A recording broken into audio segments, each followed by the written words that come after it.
When I left corporate medicine, I was not in a good place.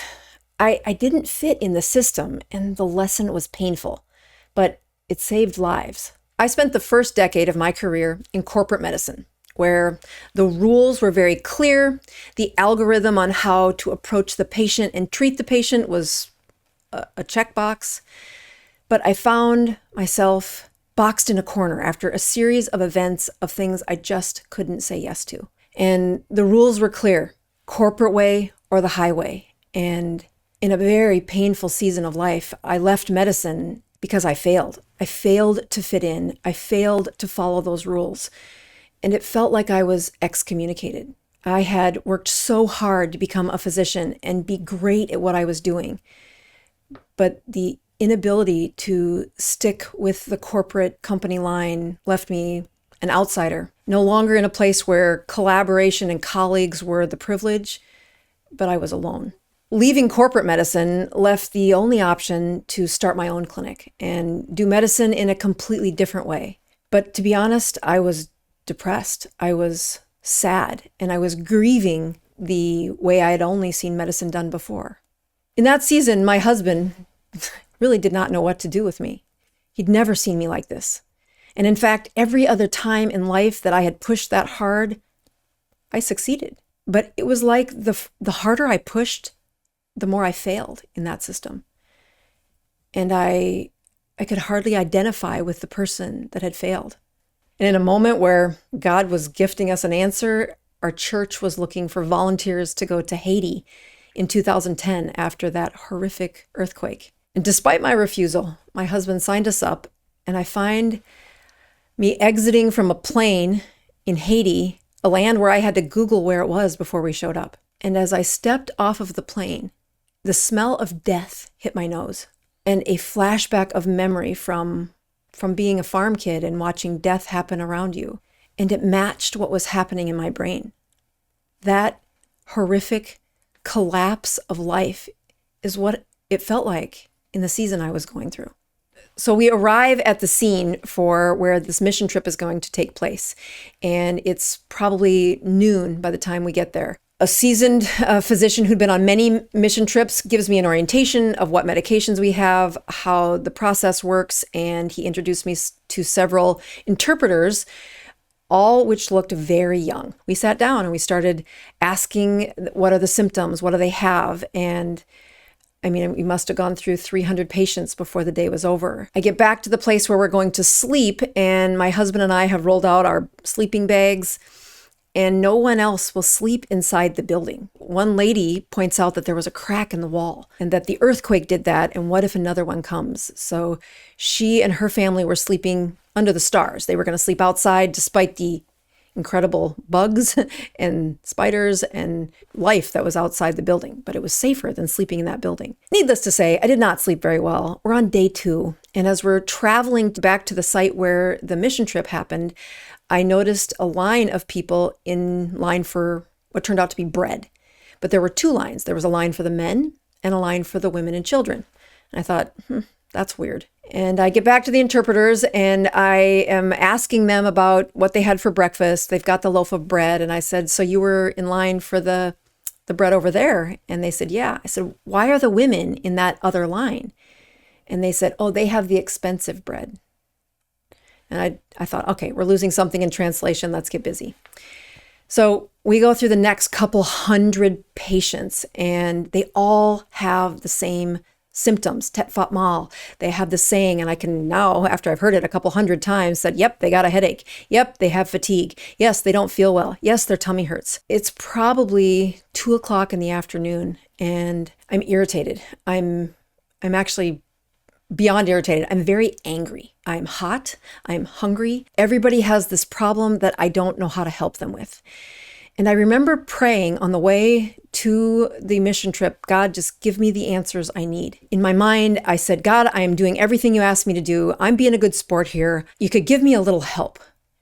And it was almost on cue that the next patient was a teenage boy, like 12 years old at the most. And he's saying the same stinking thing that everybody has said. I notice he's writhing, he's about to puke, and I back up, but not in time for him to puke all over me. And I look at the floor, and the floor is moving. He just puked up worms, specifically pinworms. As grossed out as the rest of the world was, I instantly felt like God was answering a question. I'm trying to help you. Here's the most obvious clue I can give you. And I said, oh my God, he's anemic. I turned to the interpreter and said, tell me about the difference between the bread line for the men and the women. And he's like, yes, the women have the more expensive one. I'm like, why is it more expensive? And he's like, because they put the dirt in it. And I said, you mean clay? What it is a severe level of anemia, advanced anemia. People start to crave things that are strange. And women who are menstruating and children who are growing are going to be the first ones to hit that extreme level when you are in a malnourished state. So the bread they were eating actually had clay in it. It did not have any iron, but it's this strange satisfaction from like chewing on ice or chewing on the ashes of a matchstick. Everybody that came through our line got vitamins. And I said, quit giving them vitamins. You're just feeding the worms. We need albendazole. We need this medication that wipes out worms. Everybody's looking at me like, we don't have that. And that hopelessness part did not consume me. I'm like, this has to be solvable. Albendazole is cheap. This medication has a solution. And it was like something started waking up in me. This season that I had been in, where no matter how hard I tried, I failed. No matter how much I wanted it, it just got worse. Landing in a place like Haiti, where the smell of death just pulverized me. It matched what was going on in my soul. It had just suddenly evaporated because I saw a problem, and thanks be to God, a solution in a wide range of people. It brings me to a place where I know that I was angry because I was being called to serve people. And in the world of corporate medicine, the shackles that kept getting put on me were stopping the service that was supposed to be in medicine. And it was soul sucking. I couldn't do it anymore. And no matter how hard I tried, it was not going to match. It did not match who I was. And as much as it still brings tears to my eyes that I no longer belonged in that group of people, it doesn't remove the pain of saying, you're not one of us. You don't belong here.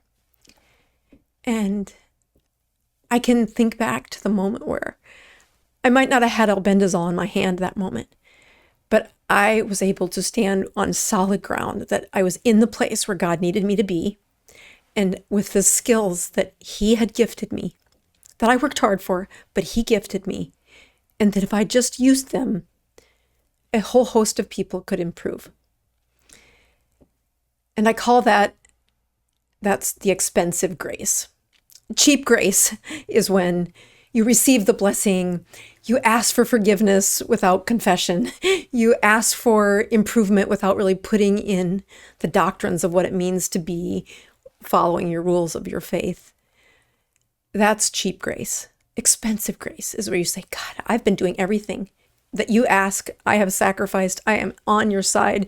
And at the risk of sounding like a martyr, God, is it really supposed to be this hard? And I just think of that as the expensive grace that you get in life, that it may not happen this side of heaven. And I'm really thankful that for that moment where that kid puked those pinworms on me, and I had this connection that they are iron deficient.